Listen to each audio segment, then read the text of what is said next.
আল্লাহর কসম, জাতিকে যদি দিন বুঝাতে পারো, জাতিকে যদি ইসলাম বুঝাতে পারো, তোমার রক্তের উপরে বিপ্লব তৈরি হবে। শাইখুল হিন্দ মাহমুদ হাসান দেওবন্দিকে যখন গোসল দেওয়া হয়, তো গোসল দাতা পিঠে হাত দিয়ে চিৎকার করে উঠছে। রাতের বেলায় আমার ওস্তাদকে পাতালে নিয়ে যেত, পাতালে একটা বদ্ধ কামরায় নিয়ে গিয়ে বলতো, ইংরেজদের পক্ষে কথা বলো। দাওয়াতি ময়দানে নামলে নানান প্রতিবন্ধকতা আসবে, বস্তুবাদ আসবে, সেকুলারিজম আসবে, ভণ্ডপীর আসবে, রাজনৈতিক বাধা আসবে, সমাজ আংশিক দিন দিয়া বিপ্লব আনতে পারবে না।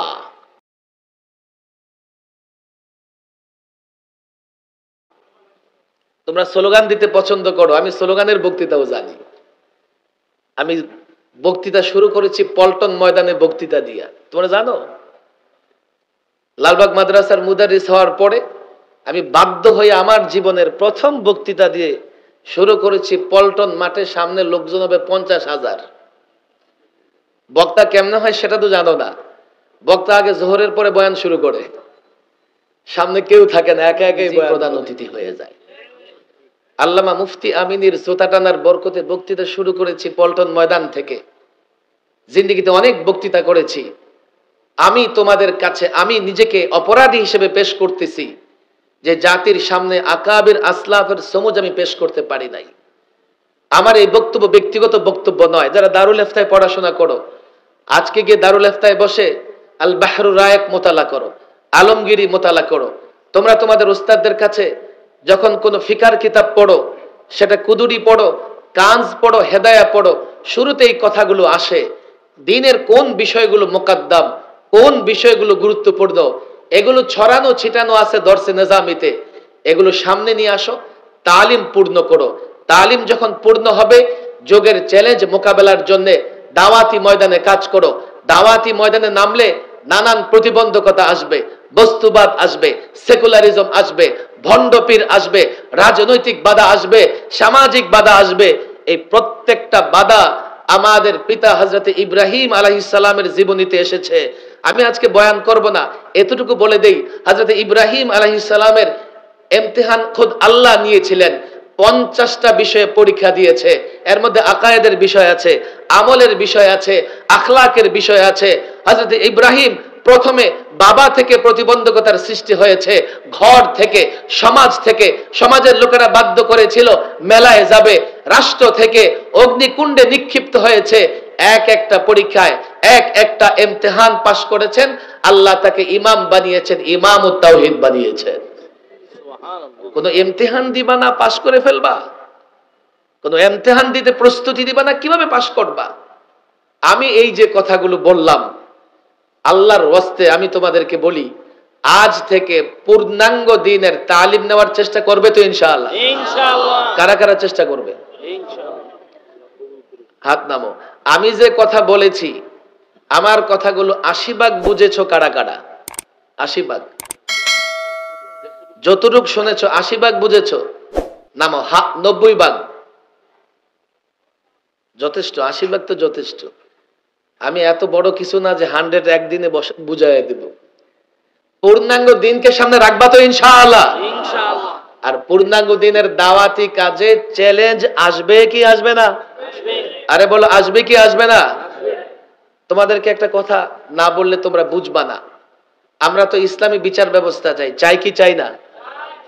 আমার প্রশ্ন করতেছে, হুজুর আপনি ইসলামী বিচার ব্যবস্থা চান? যদি ব্যভিচার হয়ে যায়, বলো না কি বলবেন? ইসলামী বিচার ব্যবস্থায় ব্যভিচার প্রমাণের সাক্ষী কয়জন? আরে বলো কয়জন? 4 জন। আবার এই সাক্ষী প্রমাণের ক্ষেত্রে শর্ত আছে। স্বচক্ষে এমন ভাবে দেখতে হবে, আছে কি নাই? আছে। আচ্ছা তোমারে বলো, কেউ জেনা ব্যভিচার করলে 4 জন সাক্ষী দাঁড় করে রেখে করে, তো তুমি এই যুগে কেমনে ইসলামী বিচার ব্যবস্থা চালাইবা?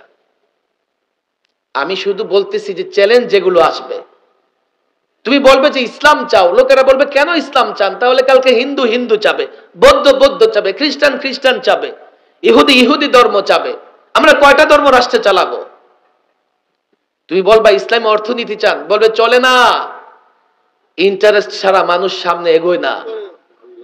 তোমার প্রত্যেকটা কথার উপরে হাজারো প্রশ্ন করার লোকজন আছে না নাই?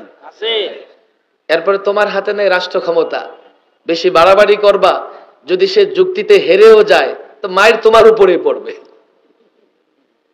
হেরে গেলেও পিঠ বাঁচাতে পারবা না। এই চ্যালেঞ্জগুলো আছে না নাই? তবে ভয় পেও না। আমি মাঝে মধ্যে আব্দুল্লাহ বিন তামেরের কথা বলি। আব্দুল্লাহ বিন তামের ইতিহাস তোমরা জানো। জু নওয়াজ তাকে মঞ্চে উঠাইছে, কোনোভাবেই তাকে হত্যা করতে পারে না। সে শিখাই দিছে, আমাকে মারতে চাও তো একটা মন্ত্র শিখাই দিব, সেটা পড়ো, তারপরে মানতে পারবা। আল্লাহু আকবার। মন্ত্র কি শিখাই দিছে? বিইসমি রব্বি হাযাল গোলাম।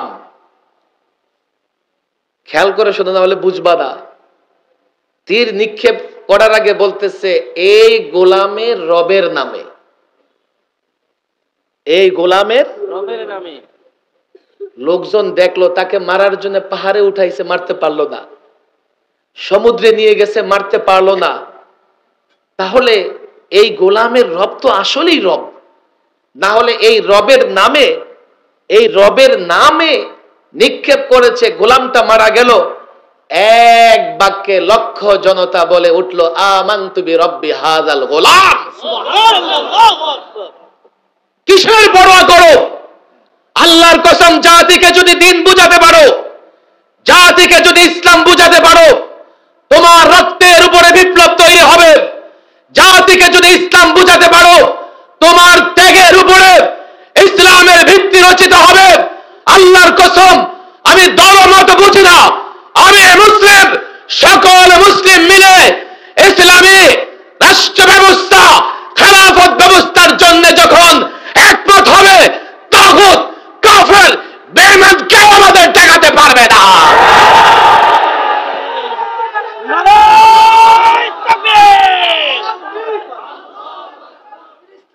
ভয় পেও না।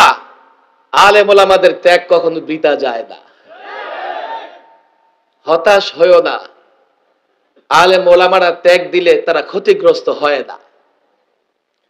আমি তোমাদের কাছে প্রত্যাশা করি এটাই, তালিমকে পূর্ণ করে দায়ী হও, মুআল্লিম হও।